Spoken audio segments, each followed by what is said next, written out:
Jagannath friends welcome to my channel. आज आम बनइबा कलिया मंडा पिठा। से 2 कप अरुआ चाउल को किछि समय पई बतुरे रखि नेछि। से कटा नडिया, किछि कटा होइथिबा चेरी, काजू एवं इलाची और गोलमरीचर गुंड आ ता पई 200 ग्राम गुड़ नेछि। प्रथमे अरुआ चाउल को आमे चिकन करिकी बाटी नबा। तापरे गैस रो फ्लेम को ऑन करी गोटे पैन रे किछि पानी नै गुड़ को किछि समय पई भाजी नबा।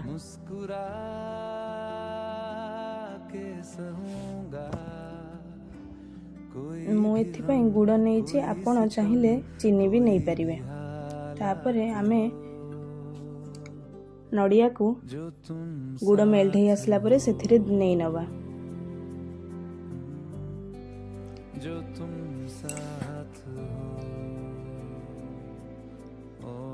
नडिया रु पानी अंश मरी आसीबो। आपण एटा नोटिस करुथिबे।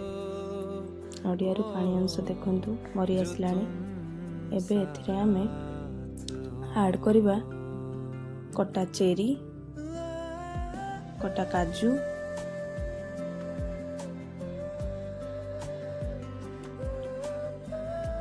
तापरे ताकु टिके गोले सारला परे सेथिरे इलाची एवं गोलमरीचर गुंड को ऐड करनबा।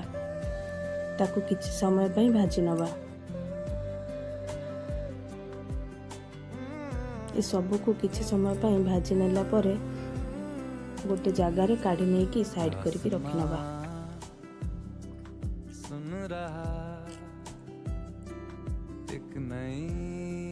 देखंतु हमरो नडिया भजा टी पूरा रेडी हे। या को एबे साइड रे रखी सेबे चलंतु आमे बनेइबा केमिति जंतुणी।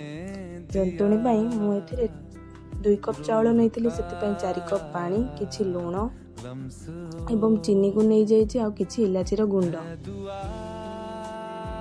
पानी फुटी आसला परे गैस रो फ्लेम को लो कर देबा एवं आस्ते आस्ते आण को देई कंटिन्यू गोलेबा, नहले लम्स हे जिवो। मन रखंतु आपण आण को दे सारला परे एमती कंटिन्यू ही गळौथिबे। एमती किछि कलर चेंज हे आसीबो देखिबे। किछि समय परे 10 मिनिट गोळे सारला परे आण को सिझिया पई केवल 10 रु 15 मिनिट लागि थाए। 10 रु 15 मिनिट आपण ठीक से जंती नेला परे देखंतु आणटी एमती देखा जिवो। कड़ाई रे बिल्कुल छाड़ी आसीबो कड़ाई साइड साइड रो। आपण एठी देखि पारुथिबे वीडियो रे। देखंतु पानी हाथ लगेई कि ताकू चेक कले हाथ रे आपनकर किछि भी लागिबोनी। तापरे आण को आमे गोटे प्लेट रे किछि घियो नेई जंतुणी को काढी नबा। तापरे जंतुणी को हाथ रे किछि घियो लगेई ताकू भलो भाबे जंती नबा। देखंतु हाथ रे किछि भी लागुनी। जंतुणी ते हमर परफेक्ट रेडी हो जाइछि। एबे आमे मंडा पिठार शेप दबा। गोल गोल करी मंडा पिठा जेमती गढ़ंती सेमती गढ़ी नेबे। देखंतु एठी मो हाथ रे किछि भी लागुनी। जंतुणी पूरा परफेक्ट हिसाब रे हेछि आ कलिया भी हेछि।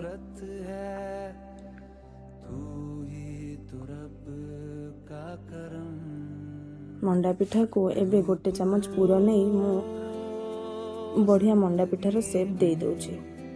एमती एमती बनेबे।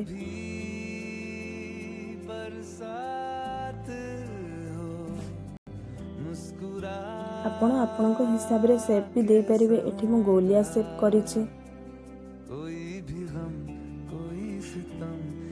एमती हिसाब रे मंडा पिठा गुडी को हमें गढ़ी की गोटे साइड रे रखि नबा।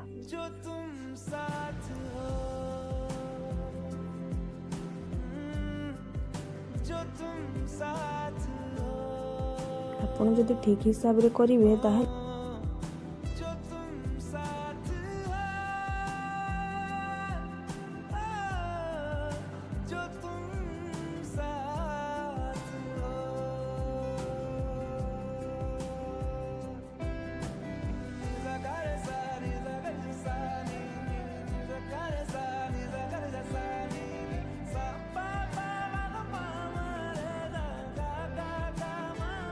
तापर गोटे पैन रे पानी गरम करी से पानी को स्टीम होगा पाई नहीं जावा एवं तापर मु नहीं जाइए मंडा पिठा गुड़ी को सिझेबा पाई गोटे प्लेट एमती आपण इडली छांच भी नहीं पारे।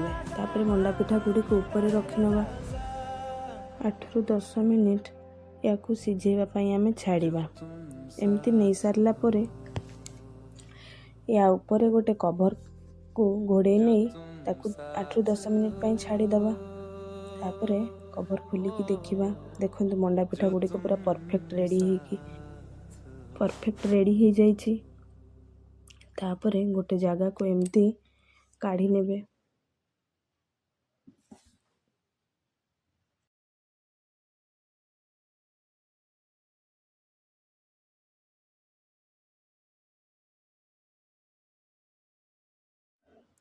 देखंतु सुंदर भाबरे आमर कौलिया मंडा पिठा सिझिकी रेडी हो जाइछि।